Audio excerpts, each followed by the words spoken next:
you doing up in the middle of the night? Actually, I was wondering why I can't find a girlfriend with a normal job. Uh-huh. You check your black book. I haven't seen that thing in weeks. I think you've nicked it. Hey, I miss you, dude. I miss you too, Cadet.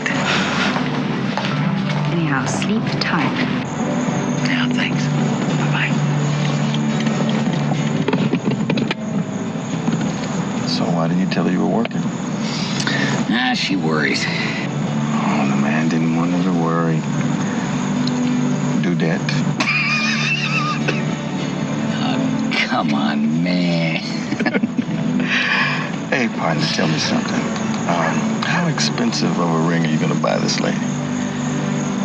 You know, my sensitive Gemini self can't handle too much more overtime. Oh, I'm just gonna get her a decent ring, something that's befitting her style and class and sophistication. It's not something that you would know anything about. Okay. Freeze! Miami Vice!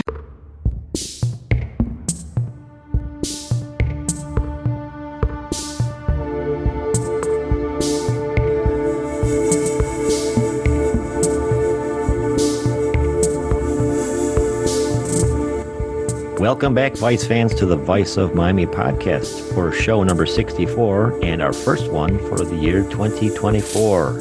Happy New Year, everybody. Tim and I are always glad you're joining us. We hope you enjoyed the last show covering duty and honor and their Christmas fun. Hope the elves didn't freak you out there a little bit. So, Tim, how was your Christmas? How was your New Year? Anything exciting? No, nothing exciting. We went for Christmas Eve. We went by our neighbors just for a little drop-in thing, and then we host another couple on Christmas Day. And then for as far as New Year's, we were watching a lot of college football and pro football. New Year's Day, it was just us. We didn't do anything because we had to fly out the next day for wake and funeral of my aunt. So right. It was really quick.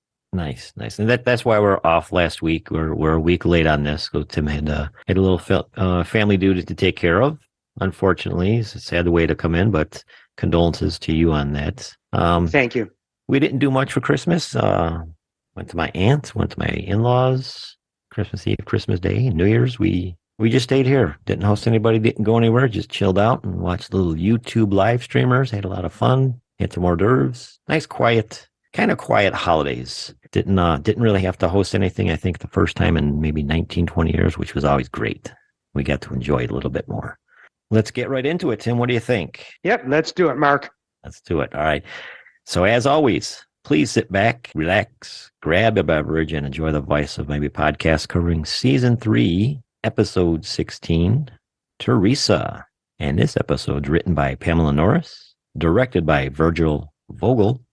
The original air date, February 13th, 1987, and it's the 60th episode overall. And our plot summary for this episode is Crockett plans to marry his latest girlfriend, an ER doctor from the UK. However, she has a dark secret. A major drug dealer whom Sonny has recently busted uses it to both free himself and make Crockett look dirty.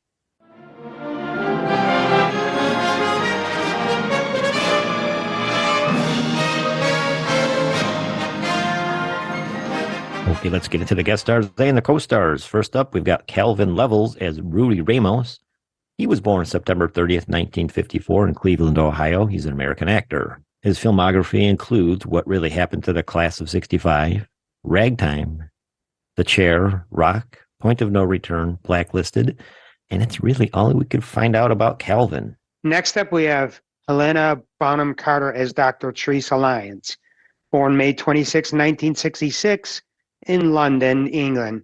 And she's an English actress, of course. Bonham Carter began her career in an obscure 1983 TV film, A Pattern of Roses. Most of her other TV credits were for UK shows. But she does have an extensive movie credits to include Fight Club, Mary Shelley's Frankenstein, Wings of a Dove, Planet of the Apes, Charlie and the Chocolate Factory. Bonham Carter was involved with actor Kenneth Branagh from 1994 to 1999. Then Tim Burton in 2001 to 2014, and they have 2 children. In 2012, Queen Elizabeth II made Bonham Carter a Commander of the Order of the British Empire for her services to drama. Next guest star is Michelle Shea as Dr. Cheney. Shea was nominated for a Tony in the category of Best Actress in a Play for her performance in 7 Guitars in 1996 and has appeared in several on and off Broadway plays. Some of her filmography includes Skokie, Manhunter, He Got Game, ER, and Never Die Alone, and that's pretty much all we could find about Michelle. Next up, we have Zach Grenier as an IAD officer. Born February 12, 1954 in Englewood, New Jersey, is an American stage and screen actor. His filmography includes Talk Radio, Equalizer, Delirious, Tommy Boy, White Lies, Twister, Shaft, 24, and She Said. We could find nothing else on his biography at this time. Continuing down the list, we've got Timmy Capello as Arzola. He's born May 3rd, 1955 in Silver Lake, New York, and he's an American musician who made his acting debut in this episode. Capello plays the saxophone, which is heard in the song We Don't Need Another Hero, performed by Tina Turner. He's also performed with Peter Gabriel, Eric Carmen, Ringo Starr, including his all-star band, and Carly Simon. Some other acting credits include Equalizer, Hearts of Fire, What's Love Got to Do with It? No personal info can be found on Timmy. Next up, we have Richard Chavez as D.A. Gordon Martinez, born October 9th, 1951 in Jacksonville, Florida. And he's an American actor. Credits other than this Vice episode is 8 is Enough, Fire on the Mountain, Ceasefire, and MacGyver. Again, nothing could be found on his personal life at this time. And rounding out the guest stars, we've got Brad Dourif as Joey Wyatt. He's born March 18th, 1950 in Huntington, West Virginia, and he's an American stage and screen actor. Dourif began his career as part of the Huntington Community Players, which is a local theater troupe, while he was attending Marshall University. Then he moved to New York to pursue his acting dreams on the advice of fellow West Virginian actress Conchata Farrell, who was Berta from 2.5 Men. His first movie was 1975's film W.W. and the Dixie Dance Kings, and he's got an extensive movie credits to his name. His most recent movie appearance was The Shiro Process. His TV appearances include his 76 debut in the movie The Mound Builders, with again a long list of TV roles. His most recent TV appearance as the voice of Chucky in the AMC Plus live action version of Chucky. And our co-stars, we have Susan Boguski as Woman and Frank Logan as Judge.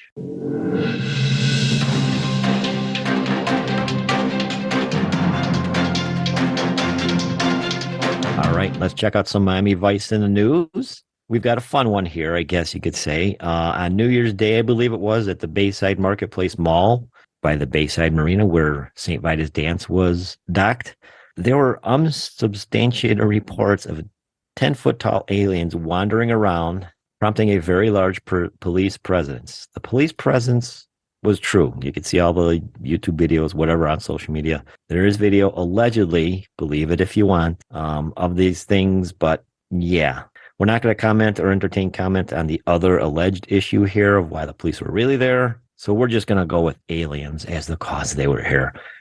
Maybe Noogie and Izzy were just having a little fun. The Noog Man. I'll go with that one. Yes. And also from this past week, American and British actor, singer, director David Soul passed away on January 4th at the age of 80. Most known for the other iconic police show, Starsky and Hutch. He also directed the episode No Exit of Miami Vice. He passed away in London with his family by his side. Rest in peace, David. And then I got one more little tidbit here. Today, January 9th in 1981, is when Phil Collins released his first solo song. You might know it as In the Air Tonight.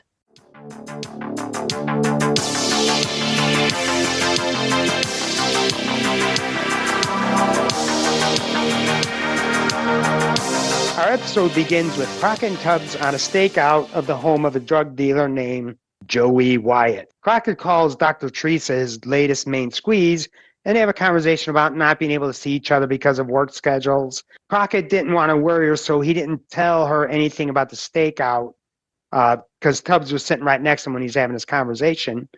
And then they start talking about marriage and how Sonny is intending on proposing to Dr. Teresa.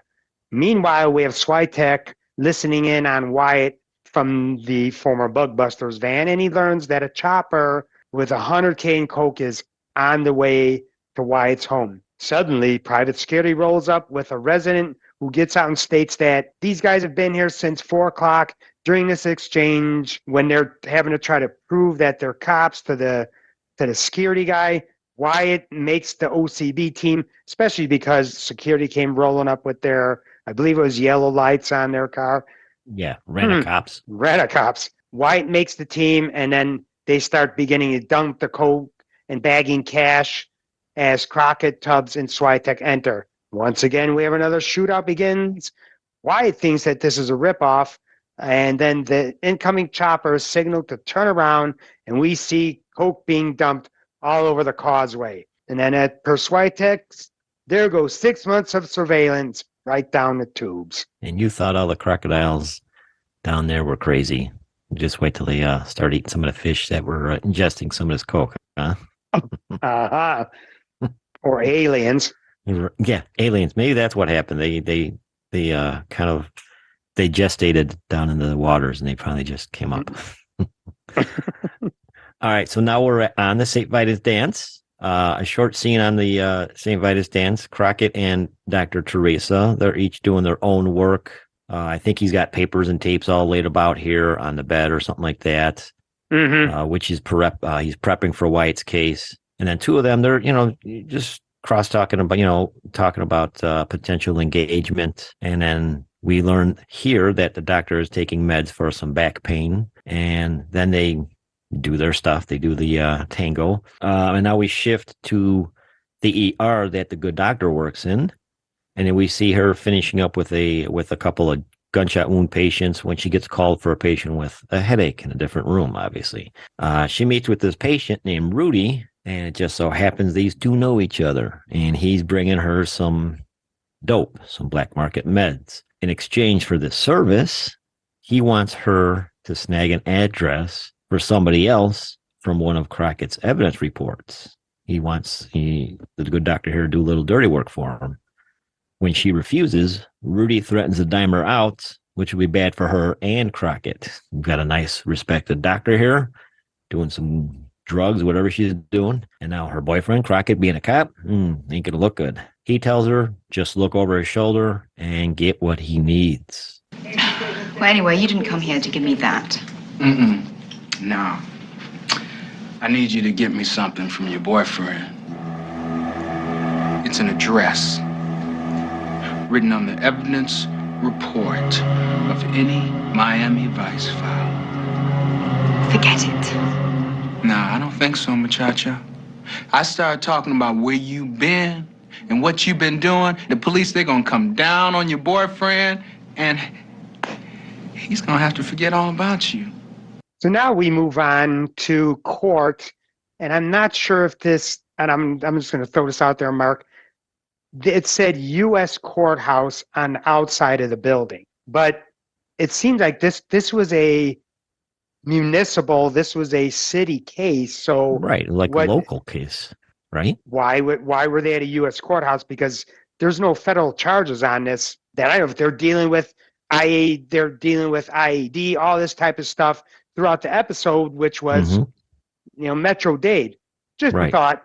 So anyway, we are at a courthouse where Crockett is testifying at Wyatt's arraignment, where he basically lays out the charges. Wyatt's lawyer says he's willing to put up his Biscayne hotel for bail, which the judge denies. Rudy shows up, and Tubbs tells Crockett that he busted him years back when he first rolled into Miami. Rudy talks to Wyatt, tells him something, and Tubbs said, there's no way that Rudy is in Wyatt's league at all. Then we flip back to OCB, where Tubbs tells Crockett that Rudy Ramos is being represented by Andrew Greenberg, who is Wyatt's attorney. Crockett shows Tubbs the engagement ring for Teresa.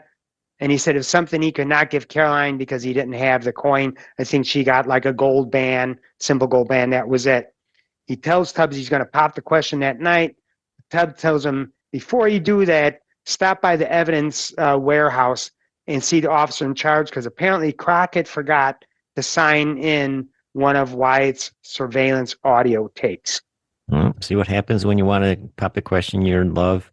Your work starts failing there.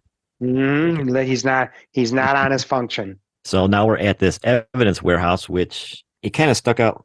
It didn't really stick out because it was nondescript, but it stuck out like a sore thumb as far as, if this is evidence, why is it like a little shack out in the middle of freaking nowhere with a chain link fence? Kind of nondescript or whatever. I mean, you think it'd look a little bit more secure. I don't know. So anyway, we're at this evidence warehouse. Guys from Wyatt's crew here arrive there with the evidence report, allegedly that they forgot to file. They're playing a game here. They kill the gate cards and pull up and park the van near the building, and then they take off. A caddy picks them up, and they pass by Crockett as he's arriving to sign his paperwork that he forgot to sign. The van blows up at the building, leaving Crockett standing there in bewilderment. A little bit later, Tubbs arrives there for the investigation and tells Crockett that the van was rigged with the radio control device. A little bit sophistication here. And now at the hospital, very, very quick scene here. We see Theresa shooting up, possibly heroin, and we're assuming in a closet here between her toes. Obviously, you don't want people to see your track marks on your arms if you're a doctor, right? Right. Even if you're... just one thing about this particular scene is that when I was first taking notes, I thought, were these guys pretending to be Crockett? Was when he said, hey, I forgot to file this report? Because as we're going to learn in a second here, or two, there's something about what that guy handed to the officer in charge of the warehouse. I know exactly what piece. I know what you're talking about. Yeah, but maybe it could have been theoretical that these were other cops that forgot to sign another form, right? I mean, if this warehouse was, I guess you could say, shoddy and uncontrolled as it was, I guess it's safe to assume that other cops would forget paperwork. Who knows? But we'll see. I know what you're leading to, but we'll see. All right. So at OCB, a DA is talking with Crockett, Tubbs, and Marty, telling them that evidence from 8 other cases besides Wyatt's was in that warehouse. He questions how the bombers got the address to the warehouse.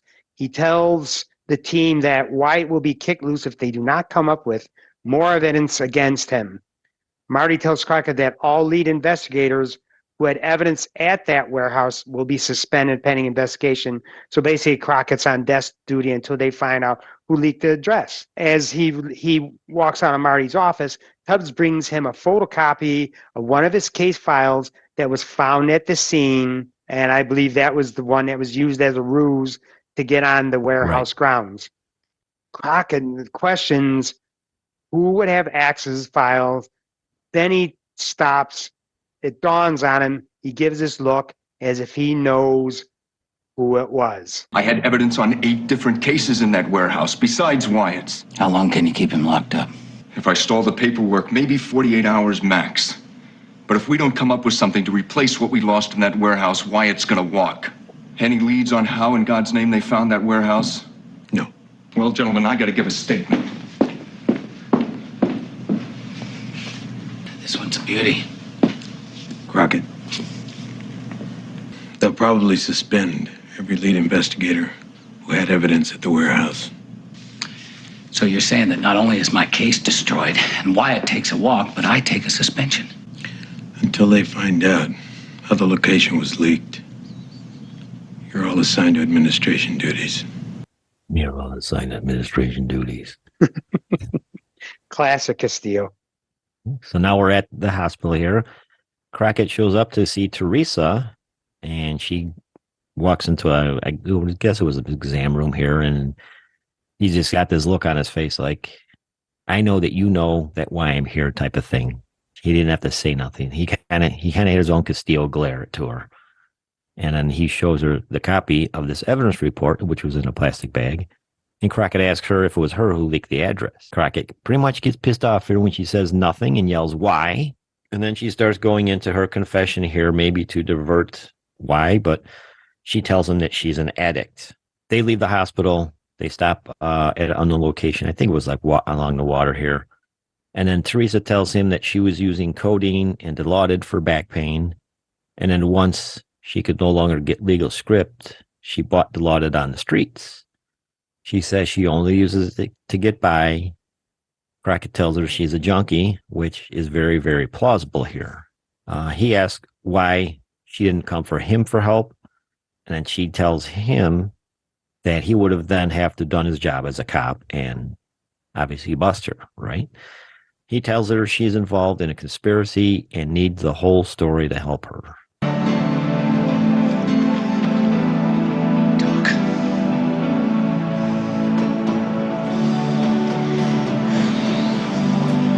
The surgeon who fused my vertebrae said that I'd have pain off and on, but didn't know how much. So I took codeine for about a year, and then I went to Dilaudid.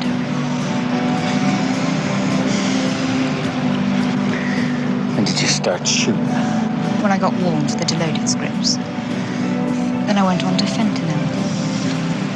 Then I got another warning, so I went to the streets. That's why I've been getting the Dilaudid I've been taking when I'm with you. How could you let this happen? Look, I only do enough to get by. I don't party on it, and I don't overdo it. Overdo it? Okay, in this scene, okay, she's telling her story, which, okay, she kind of owes it to him why she's doing this.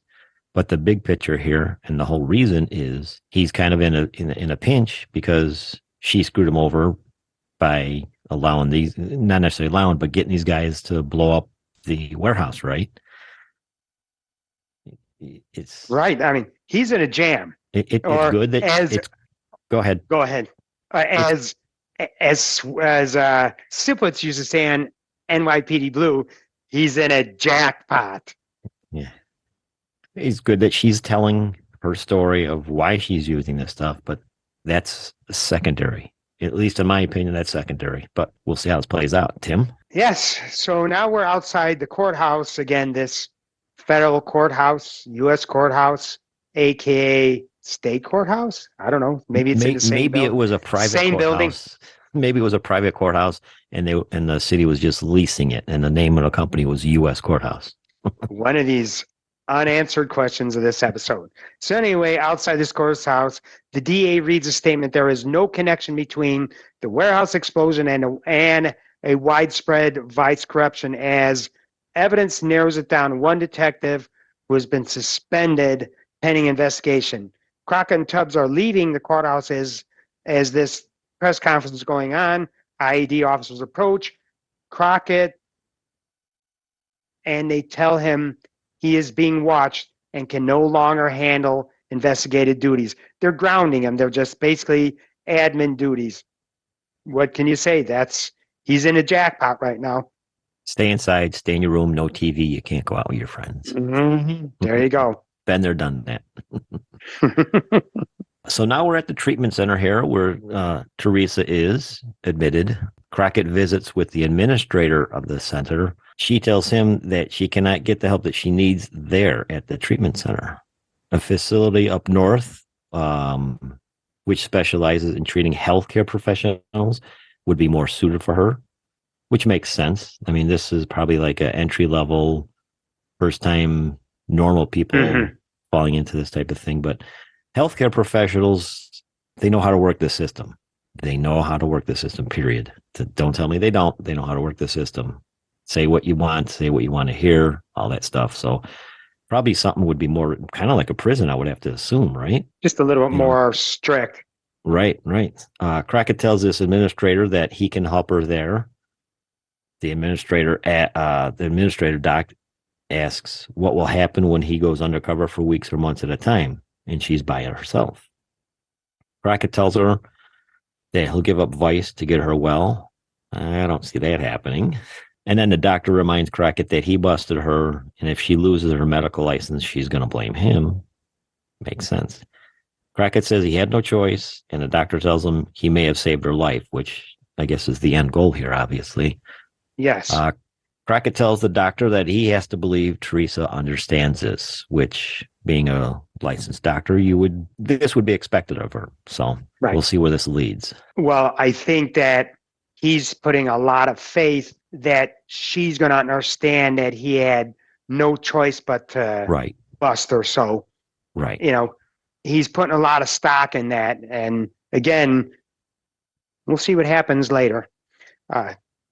Now we're at a bathroom scene. Don't know where it was at, but we find Tubbs working over Rudy to get info so Wyatt doesn't walk. Basically, he's thinking about, he's dunking his head in a toilet. The whole drown you thing if you don't give me the information. Trudy is also present at this scene, and I believe that's the only time she's in this episode. Rudy tells Tubbs that he gave the address to some dude named Arzola.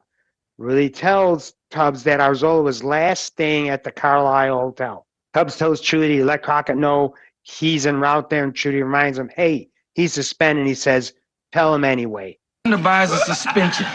This woman gets leaned on, and I hear you on 23rd Street flashing first-class tickets. I need an update. Tonight, sucker. Wyatt's gonna walk tomorrow. I want my lawyer, man. See him in there. You see him, huh? Huh? All I did was give him the paper with the address, okay? I swear I ain't had nothing to do with that explosion, man. Who'd you give it to? Oh, come on. Who'd you give it to? Some dude named Arzola, man. Where is he now? I don't know, man. He was cooling out the Carlisle. He might have booked by now. You better hope he's still out. Call Crockett, tell him to meet me at the Carlisle. Hey, Tim, before you continue, Carlisle Hotel. What's the significance here in Mad? I don't remember. It's where we saw Gumby in episode 1. Oh, that's the original Gumby. Okay. 5,000 corners in Greater Miami area.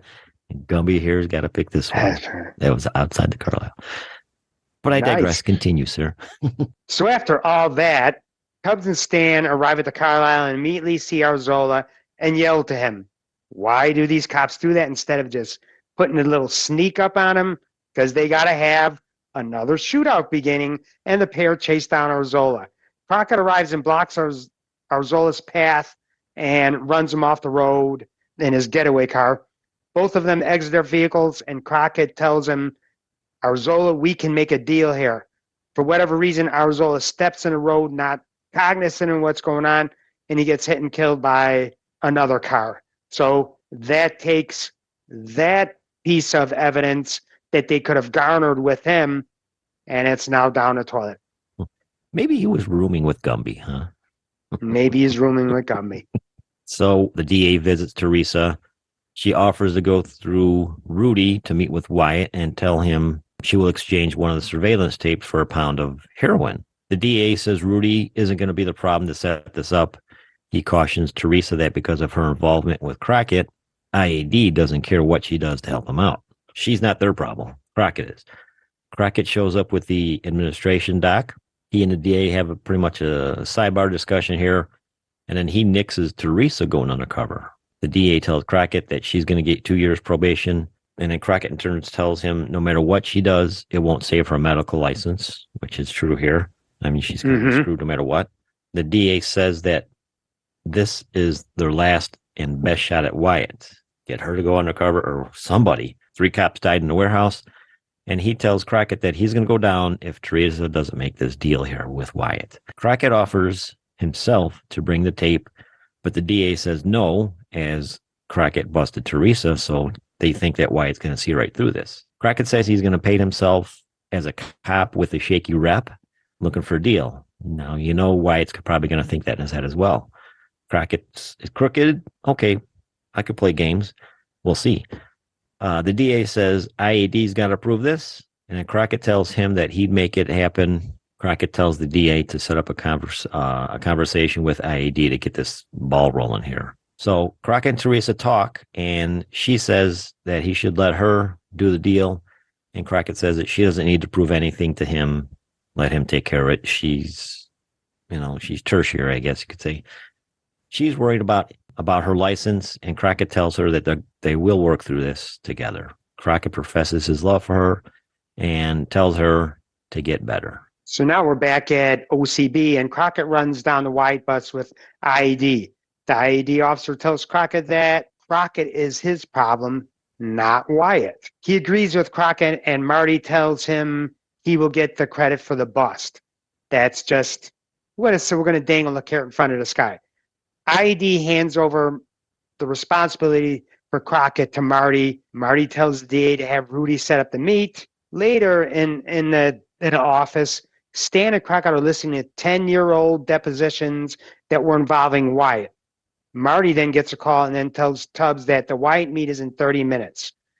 Gina fields a call from Surfside from Dr. Cheney, who is the admin doctor. We learn that now, and tells Crockett that is urgent. This is the only time that Gina's in this episode. Cheney tells Crockett that Teresa received bad news from the licensing board, and then she just bolted from Surfside. And here we go again back to a more strict, more lockdown facility, up north that's being offered to her. Tubbs says, "I'll take care of finding Teresa," and Crockett goes to the meet. There'll be a directional mic outside the door at all times. You'll be able to hear every word that I say to Wyatt. Wyatt's not my problem. You're my problem. Damn it, don't you see? You got nothing to lose here. If I can't get next to Wyatt, nothing changes. But if I bag him, it simplifies your investigation. Hell, I'll even paint it that you thought of suspending me, just so he'd buy that I was dirty. You can have the medals, I just want Wyatt. I'm handing him over to you. Anything gets out of line, I'm coming after you too. Dun, dun, dun. So now we're at an unknown location here. We see Rudy counting some money outside of a black car, and as he walks away, we see the good Dr. Teresa shooting up inside of this black car. Crockett arrives to Wyatt's place to make this deal for the tape here, and then Marty and Stan are outside in the surveillance van listening in. Stan is concerned that Crockett is pretty much wound tight, and I don't think Castillo even said a word. Crockett plays a tape for Wyatt, of Wyatt being recorded for a 10-key deal at $35 a pop. Stan manufactured this tape allegedly from the depositions, only 10 seconds worth, just to make it believable. Wyatt has to pay Crockett for the rest. Wyatt takes this bait. Tubbs calls Marty and tells him that Teresa OD'd and she's barely breathing. So back at Wyatt's here, Crockett asks Wyatt for the same deal that Arzola got for the warehouse job. Crockett is just going to be finishing the job that he started. Wyatt gets in Crockett's face, and he gets his kind of psychotic look on his face and tells him that he buys cops like Crockett, and then Crockett just calmly and coolly just stares. Wyatt tells him that Arzola got $100K to do the warehouse job, and then Wyatt sets the price for $300K a week. Not sure. I'm not sure if it was $300K a week or just 300. It's got to be something more than $300 a week. Right. I didn't quite get that. Right. Or maybe $300K total. Who knows? Mm-hmm. Crockett then goes ballistic and beats on Wyatt. Marty and Stan hop in here and intervene. Marty tells Crockett that Teresa OD'd and is at the county hospital. And now at the hospital here in a quick scene, Teresa wakes up in her hospital bed and Crockett tells her everything's going to be okay. Yeah, we'll see about that, right? What do you want for it? I'll take the same thing you gave Arzola to do the warehouse. Is that all you want? Seems fair. Since I'm finishing the job he started. Who the hell do you think you are? You come on to me, Joey Wyatt. I buy cops like you to clean up after my dogs. I'll cut your skagged out, squeeze his head off. You don't come on to me. It was a freak from the get-go. So now after the bust, White is being denied bond at his hearing. IED approaches Tubbs and asks where Crockett is so he could thank him. Tubbs tells IED that Crockett was taking care of something else, but he'd pass it on. At the hospital, Surfside again, Crockett tells Teresa about a program in Hartford that specializes in addict doctors. Dr. Cheney endorsed that program, and Crockett tells Teresa this would be best for her. she wants to stay with Crockett. He tells her he loves her, but she won't get any better here in Miami. She thinks that he's just trying to dump her, but then quickly changes her tune and says, she understands his position. They basically say they will miss each other, and it was kind of, they were hugging each other as that scene fades. Then we come to Crockett sitting waterside in his vehicle. He's talking to Tubbs by phone. He tells Tubbs he will call him in the morning. Then we see Sonny staring at the ring that is sitting on his dash. And as it pans out, we see that he's back on surveillance duty, just business as usual. All right, let's cover the ratings for this episode. IMDb gives this a 7.7. Tim, what do you think? It seems about right. It wasn't anything super spectacular. We see here that Crockett is head over heels in love with the good doc, and he's willing to give up vice so he could be our side during the recovery. The only other appearance of Theresa was in the last episode, Duty and Honor, and I have a question here.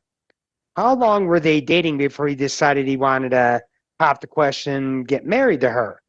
Months? Years? It's just a question, one of them unanswered questions. But if it was just like weeks, he really became enthralled by her. He wanted to do the right thing and help her, but Dr. Cheney then offered him that reality check when she reminded him that, hey, you're the one that busted her. And Crockett, again, still really in love with her, believes she would understand this. But then it's like, what would their life be like if she loses her medical license? What's she going to do? Is she going to blame him? When Theresa OD'd, I believe Sonny received the message loud and clear. His love for her would not sustain her recovery attempts. They part ways as she's going to head off to the recovery center in Hartford. One final question. Did she get probation or totally let off the hook for her part in the conspiracy where 3 cops died? An episode filled with the real issue of addiction that is very prevalent in our society today. Tim, go with me here on this one as a description. Mm-hmm. I liken this episode to a firework that you see like maybe in Crazy Kaplan's fireworks store or Phantom Fireworks out in Indiana. Yep. This thing looks so awesome on the shelves. The description is awesome. The pictures shows what could be like maybe a nuclear explosion of a display. But then you bring it home across state lines. Never done that before. And then you light this thing, and then it's nothing more than a smoke bomb with a few sparks shooting out. Pretty much a box of snakes could be more exciting. This had a whole bunch of potential going for it. It just kind of fell flat on its face, The ending, it could have been a lot more. Great story again, in the very baby-faced Helena Bonham Carter and other good actors, but again, just fell flat on its face. And also with Wyatt, I thought there was going to be one more gotcha moment at the end. Even after he was remanded into custody, I thought maybe he would have somebody take Theresa out, so to speak. Just one more gotcha to Vice. Since that didn't happen, I then thought there would have been more of a showing to Theresa's path to recovery or something. Obviously, we know they shipped her off, but maybe in the end, I'm just guessing she went back to her home planet. She's gone. She came in, did this, and now she's gone. Yeah. And like you said, why was Crockett ready to pop the question as far as the flow of the show went so quickly? She was in duty of honor for all of 30 seconds, maybe. Yeah, not much. It's out of character for him to want to do this. Usually it's his girl of the night or girl of the weekend or whatever, and then you never see her again. So it was a good episode as far as Crockett centered. He's another focus of attention here. It was your evidence that this chick saw and gave to the bad guys. So all the vices here, kind of, sort of, in Judah and Judy. And then Castillo hanging with Swiatek in the van. I thought they should have put the bug back on there while Castillo was there just for spite. Mm-hmm. That would be cool.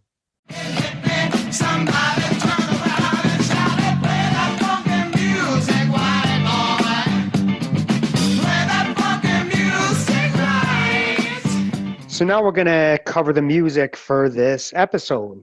First, we have Jewel by Propaganda, and that was the opening raid on Wyatt's home. And then there's Wasteland by The Mission UK, where Switek and Tubbs chase Arzola in a car. And some Jan Hammer music. We've got Theresa. That's the evidence warehouse explosion. Theresa doing drugs. And then Crockett confronting Theresa about the case file being found at the crime scene. I absolutely love this one. It's a nice, smooth, mellow tune from him.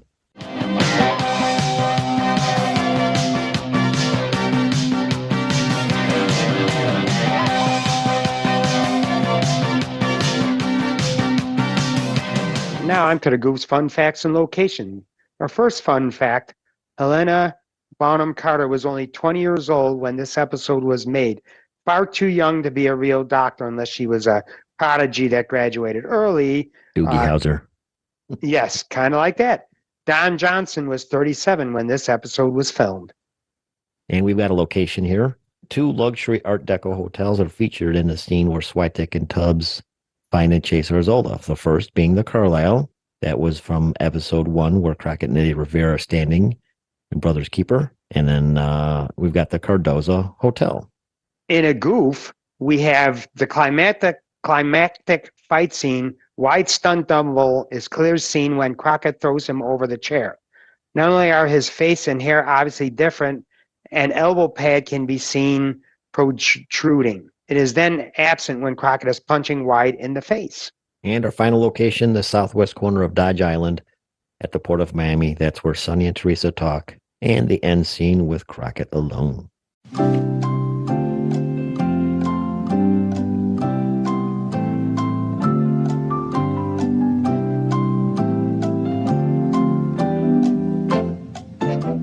Let's go over the trivia portion of this episode. In Cuba Libre episode, we ask, what kind of a car does Slade drive? The answer, Chrysler Fifth Avenue. And this show's trivia question is, now we're going to want you to put your firefighter, fire inspector helmets on here and think, people. What is obvious about the emergency exit signs in the hospital? You could post your answers on this episode's Facebook post or email us at miamivice@duck.com. We have arrived at Snurd's Chalkboard of Wisdom, where we hope to inspire, enlighten, or make you snicker a little. In both the world of Miami Vice and our current world at large, we encounter many challenges we work to overcome. In the interest of creating a family-friendly atmosphere through the show and on our social media, we would like to offer some parting thoughts, a simple quote, phrase, or words of encouragement, or a funny quip to you, our listeners, because without you, our friends, we'd be just talking ourselves. And we say friends because that's what we consider all of you who follow our show and social media. This episode's quote is, the truth is, unless you let go, unless you forgive yourself, unless you forgive the situation, unless you realize that the situation is over, you cannot move forward. Steve Maraboli. And that's a wrap for today's episode. Thank you, everybody, for tuning in and joining us on this review. We hope you find this episode exciting and entertaining. If you enjoyed it, please consider subscribing to the podcast and following us on our social media channels to stay updated to our latest episodes. On Facebook, Instagram, and YouTube, we are Vice of Miami Podcast. Your support definitely means everything to us, and if you got a spare moment, we'd be incredibly grateful if you could leave us a rating and review on those channels. Thanks again for listening, and we can't wait to share more with you soon. And again, a Happy New Year to everybody. We hope it's a good, prosperous, and healthy New Year for everyone. So, we'll catch you the next time on the Vice of Miami podcast on show number 65, covering episode 17, The Afternoon Plane. Now, Mellow out, pal.